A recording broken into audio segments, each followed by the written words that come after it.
you are not interested in a lady that snores, right? I mean, you are not banging my friend. How was to be like Koko Emmanuel? Emmanuel Onje, báwo ni Arabic ṣe dùn lẹ́nu ẹ̀ tí ó bá ṣe pé òun ṣe kan àìmọ́ kan.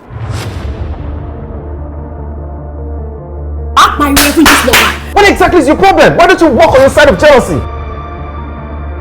Oh, why Jalegbe? She's just cutting. She's just a scutter. Oh, my lordy.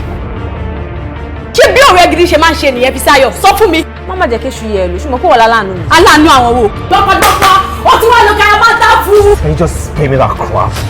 You don't sọ tí o dùn lẹ́nu ẹ náà. No, can you just listen to yourself? Kò sọ fún mi pé kó jáde kúrò nínú ilé mi. Ọ̀rọ̀ àìsàn kan mi máa ṣẹlẹ̀ nínú ilé.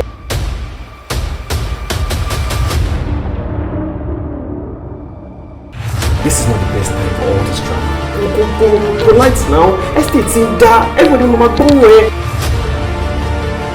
Ṣé torí pé mo ti súnmọ́ ẹ kí fẹ́ láṣẹ ya? I'm screaming to the world that you are not sleeping with my best friend. Come, what's your problem? Kí ló ṣe? Kí ló fẹ́ lab attention? O de sọ láti ọkọ mo de ń wẹ̀. This man is still your boyfriend and not your husband. Tó bá jọ pé ẹnkan ṣọ́ máa pa mí ni. Oh! Ọ̀pẹ̀ àrísísí ìlú rẹ̀ ń dùn. Oh, Mara Eko, person head pẹ̀rẹ̀ ajá iṣẹ́. Wait, I get it. Fisayo is going nowhere. Nǹkan tó wà ní kò ṣe ń gbà.